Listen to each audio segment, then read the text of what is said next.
everyone. As I have mentioned in a previous video, it's been a while. It's me, Rebecca, the Booknester, and what I want to do is do a quick little catch-up about some of the things I've been working on and then lead into my next kind of coloring project, which I'm hoping to shoot some different videos for. So the last time you saw me was way back in March with my March Mystery Madness, and I was working in the Sherlock Holmes, the Hound of the Baskervilles, and I have to tell you, I absolutely loved doing this. Now, again, I never intended that I would complete the whole graphic novel, but getting started and doing all my planning, which I love to do, and then getting in and starting to color, it was really a lot of fun, and I would love to be able to do some more of these. The only problem is I don't think that there's other ones that I have a high interest in. So let me move these other books out of the way for a moment. So The Hound of the Baskervilles, like I said, is a graphic novel. And as I had said before, there's going to be tons of faces. There's going to be tons of the, the flesh, and that they're men's faces, which most of our books seem to be full of women's faces. So not that I'm doing them that much different, but I think the contouring and some of the shading is different. But this is a fantastically drawn book, and the first thing I had to do, though,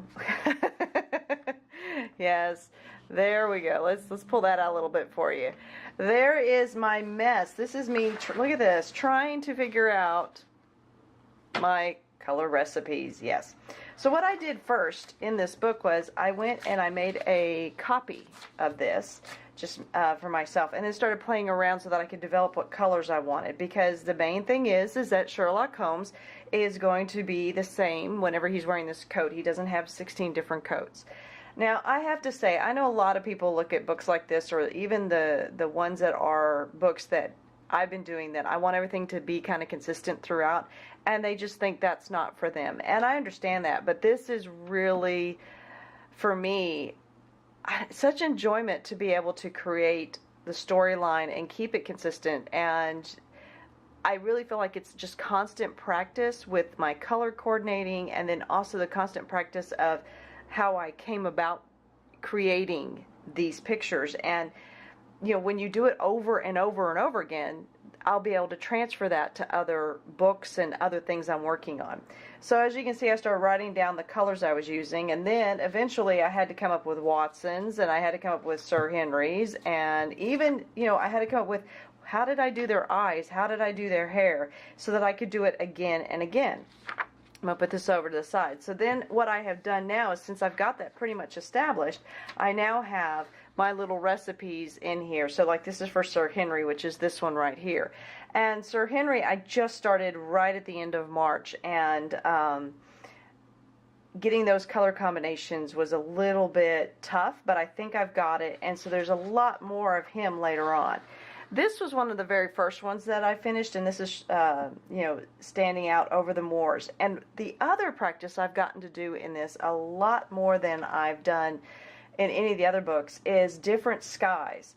So the book takes place over multiple days, and at different points during those days, sometimes, as in here, we have the sun is rising. So I went through and thought, you know what, I'm going to focus on getting these pages set up. Now, this is not finished by any means, but I've got the sky in there to really indicate, okay, that's morning. Then as you progress, it goes through the day, so our sky had to change. And so I went ahead and, like I said, did all the skies now while I was thinking about it with the different times of day. So this is another one's during the day, and then we're still during the day going into the evening. By the time that we get to here, it's already dusk. It's already evening. It's into the night. And then you have the next day, and of course this is supposed to be nighttime. So doing all those different skies and the different time throughout the book, I felt like it was important that I read the book and that I knew what time these things were happening, and go ahead and focus on that. So that's what you're going to see a lot of. Again, we're in the next day. And then here is the setting of evening, and he sees a shadowy figure. So we need to start having the sun is setting, and we do the different colors that we see in the sun setting. And this is going to help me. And then, of course, now we're into the evening. So it is a great challenge in this book that, A, you need to be reading the book, but also know what time of day it is because we are outside, and those should be different. And, you know, that change of time is what gives such kind of an ominous feeling. So none of these pictures are absolutely complete. I still have a lot. Like, I've went in and just did the base for the hat and the jacket, the first round for Watson. But that's where these become so important. So here's Dr. Watson's recipe, and here's Sherlock Holmes' recipe. And if we look, these two were developed basically after really working on Watson here. And then, of course, I've worked on Holmes throughout. But, you know, even their eye color, I have to keep it consistent. So I need to know how I did their colors of their eyes.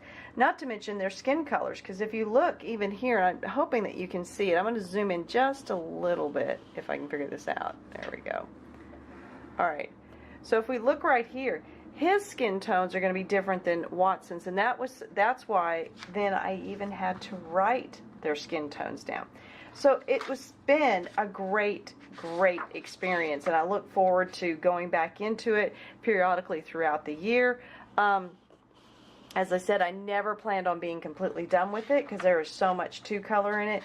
But you know, any moment I can go in and just start a base coat or just work on his coat for a couple days if I wanted to. As you can see, most of his coats are finished here, but his face needs more work. And the overall... and see, there's Sir Henry, who's just in his first round of light green. But I've really enjoyed working in this and doing this and working on the faces and getting the different colors and also learning how to get different skin tone colors, just slightly different, and then repeating it, being able to do it again, being able to replicate it. I had to get some purple. I had to get some other non-green color in for a while, so I started working on her dress. But it's been a lot of fun. It's actually, the paper, you know, it's not really thick, but it's done very well with my Prismacolor, definitely. And that's another thing I've learned while working in these books is I like using the same throughout, so the same tool. So if I'm using Prismacolors, I want to keep it Prismacolors. If I'm doing Prismacolors and with a combination of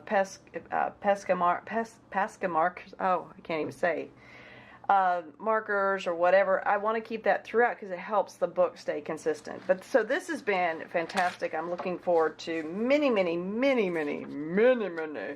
hours of working in this book. One of the other books that I've been working in, and boy, I have to say, the jury's still out on this one. When they say extreme coloring book, do not take this lightly. All right, and I have some coloring books that I feel are pretty extreme, but this, wow. This book has some beautiful, very realistic pictures mixed in with very kind of looser pictures, and often with a lot of abstract. So when I was looking at this book online, I really thought it was going to be fantastic, but I didn't realize like how heavy some of these more abstract looking, now these are peacock feathers in the back, how thick they are, and how busy that makes this whole page. I also have slowly, you know, I kind of want my pictures to be one or the other. So a lot of these really realistic ones are heavy black, heavy lined. So even here, so you're getting more, I mean, an intense grayscale. So before I go any further, let me just show you. I have been working in it because I was like, well, I mean, it's an extreme coloring book, let me tell you. That's not the first one I do. Well, we'll just look at that one as an example. So there's this one that I've been working on. I'm using a technique that I kind of found of one of the artists that I follow on YouTube for doing the flowers and some things. But what even doing this, I could not shut down the noise of this very heavy, crazy abstract pattern. Now this pattern went all the way across, and what I've done, let's see if I can come back out any further. There we go. What I've done here is I've actually went in with a white Posca pen and started individually going over each one of those lines and then trying to cover this in a yellow acrylic It's not a wash. I'm actually using full blown, full force, full strength acrylic paint. Just trying to calm that all down, because I have to say I really love this drawing of the flowers, and I've enjoyed doing even the little butterflies that are fairly realistically drawn. But to then have this up here is just, it's really proving to be difficult, almost so distracting for me. And I'm not sure if I'm going to continue with this book. I want to kind of do this page and get it done with to see if it's any better. But this is a lot of work. I mean, this is like 2 or 3 times. These lines are so dark. I mean, look at this. I mean, so here we have a rose in the middle and then all this extra here. And I'm not sure how I'm going to continue wanting or liking to do this. So this is another one that I started doing. I kind of am going for a stained glass look. And so only section I've really come back in. So everything's been done with Zig highlighters at this point. So I've done all this with Zig highlighters, and then I'm starting to go in with my, actually I'm using Scholar Prismas for this even. And just starting to darken in and get more of a contrast. There's also some of my Stettlers I'm using as well. Again, I don't know that I'm enjoying it, because when I'm actually looking at it, it's so busy, it's overwhelming, and I am somebody who doesn't do well in that. So I'm not sure this is a book for me. I feel like I've given it a lot of opportunities. Again, I love this, even this grayscale she's done here, but then to fill in all this in the back, I don't know. I don't know how I should do it. I'm kind of stumped on doing it, and I've not seen anybody work in this book to get any ideas other than painting over that and getting rid. But, you know, as dark as these lines are, I mean, look at this. I mean, as dark as those lines are, the only option I have is to color everything black to cover it.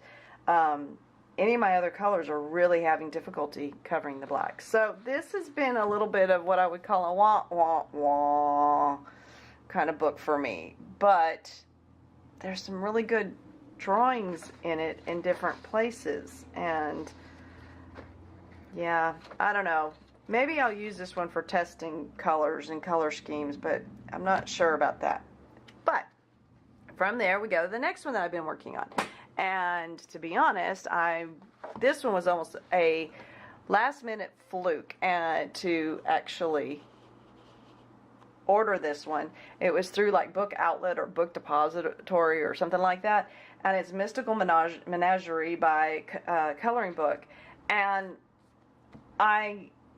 it's very fiddly. There's a lot of little fiddly things, and it's very abstract, but yet it's beautiful. I know that there's people out there who could do just amazing things with this, and I'm getting a lot of little inspirations. But I have to say, the paper is what I fell in love with when I worked on it. So, I mean, look at that rooster. It's just dynamic, but I'm not sure how I'm going to work on it, but it is really quite dynamic. I mean, these beautiful dragonflies, and I mean, just the birds alone with the feathers and everything else. And speaking of birds, I have been working in this one. And that's how I know. I've been working with my Faber-Castells. Now, this whole last year, because I really started coloring about a year ago, I've done a little bit with my Faber-Castells, but I would say the majority of the year has been on my Prismacolors. And I loved working with one pencil. One type of pencil, because you learn how to work it. And I think you have to use them over and over. As with anything, it's practice to really learn how they blend, what colors lift, what colors darken, and how many layers you might want. And I really feel comfortable with my Prismacolors. My Faber-Castells I started with initially, but then once my Prismas came in, I focused on those. And my Faber-Castells I've been kind of holding off. But I've been working on this page here, and it is a phoenix, is the idea. And let's see if I can get that in there.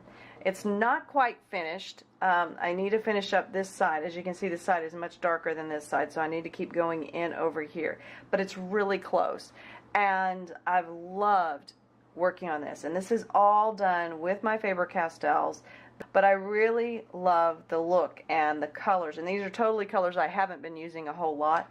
So this is my first page. But this paper in this book And what I'm hoping to do is, so you've got kind of the fire over here with the phoenix, and then over here you've got a peacock, and I'm hoping to do more of like the cold colors, the blues and the greens and things like that, so you kind of have fire and cool or hot and cold across from one another. But this one I got totally addicted to and really, really have been going to town. But like I said, I just have a little bit more to finish here and then do some good blending.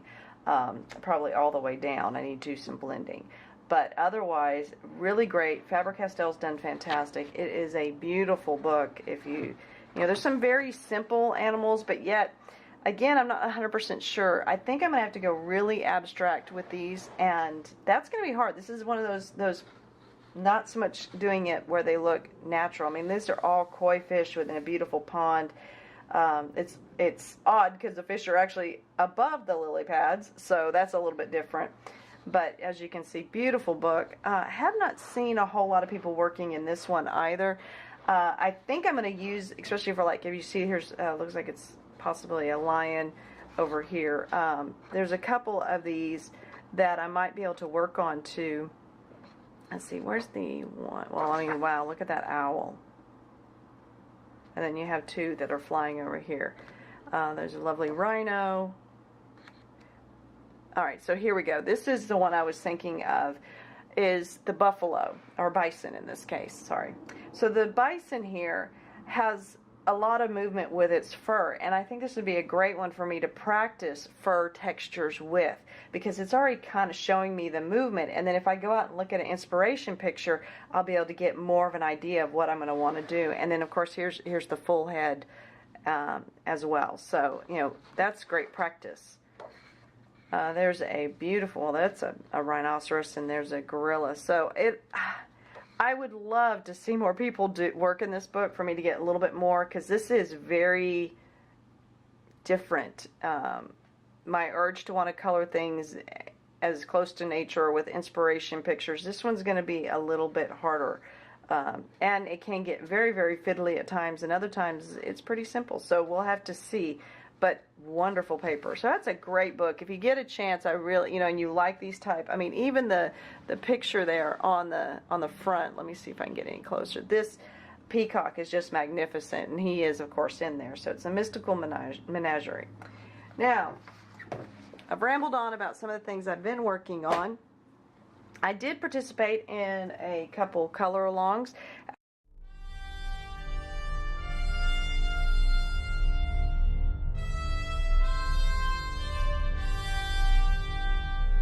A long time ago, in a galaxy far, far away.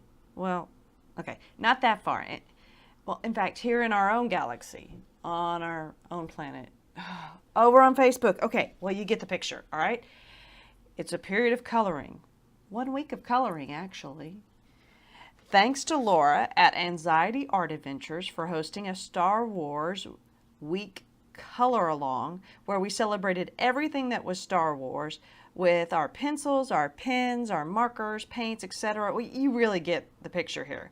We channeled the Force. So basically, I did Rey and Yoda for my Star Wars challenge. I so enjoyed it. It was a lot of fun. This is only using Prisma Premiere, and that was it on both of these. And getting to play with these different color combinations was really fantastic. And staring into those eyes of Yoda really made me think about watching the movies and really enjoy them. So I know that this is coming out after May the 4th, but thank you, Laura at Anxiety Art Adventures. May the 4th be with you, and hopefully next year she'll be doing the same. So that's basically it for me. That's what I've been doing for April and May. I hope you'll be back to see what my further adventures and projects are going to be. And as always, keep coloring those pages.